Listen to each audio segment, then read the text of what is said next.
Նախքան նյութին անցնելը կխնդրեմ լայքել և բաժանորդագրվել մեր ալիքին։ ԵՄ-ն ողջունեց Երևանի որոշումը սեղանին, խաչմերուկն է։ Ալբանիայում կայացող Եվրոպական քաղաքական համայնք նախաձեռնության գագաթնաժողովի շրջանակներում Նիկոլ Փաշինյանի հետ հանդիպմանը Եվրահանձնաժողովի նախագահ Ուրսուլա ֆոն դեր Լայենն ու Եվրոպական խորհրդի նախագահ Անտոնիո Կոշտան ողջունել են ԵՄ անդամակցության գործընթացի մեկնարկի մասին օրենքը, որ ամիսներ առաջ ընդունեց Հայաստանի ազգային ժողովը։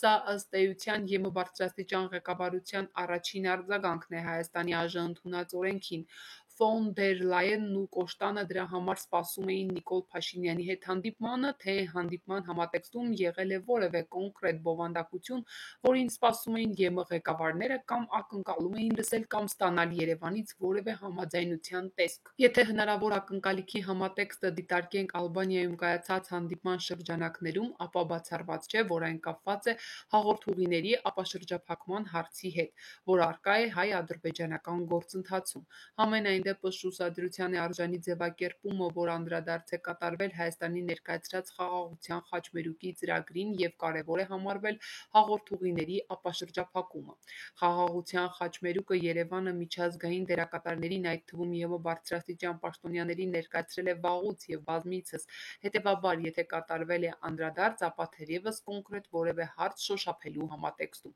Հնարավոր է, որ հենց այս համատեքստով էլ է պայմանավորված, որ ԵՄ ղեկավարները բավականին ուշացումով արձագանքել են Հայաստանի ազգային ժողովի ընդունված օրենքին։ Համենայն դեպս ԵՄ-ն հատկապես վերջին շրջանում շատ հստակ բարձրաձայնել է իր համար միջին միջանցքի կարևորությունը։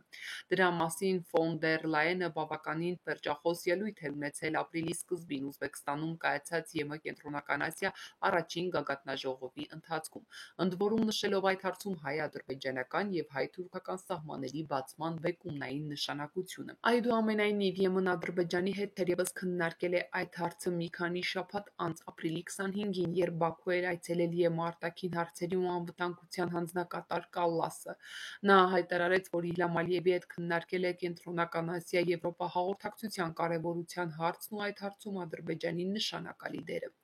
Դե հատկապես ինչ կոնկրետություն է և Կալլասը Բաքվում քննարկել այդ հարցը կարող ենք միայն անել ենթադրություններ։ Հատկանշական է թերևս հիշել նաև Ուզբեկստանում կայացած գագաթնաժողովի ելույթում Եվրահանձնաժողովի նախագահի ևս մի միտք, որ միջին միջանցքի երթուղին պետք է անցնի Կենտրոնական Ասիայի ու Կովկասի երկրների անխոչընդոտ սահմաններով, որպեսզի լինի արագ հաղորդակցություն։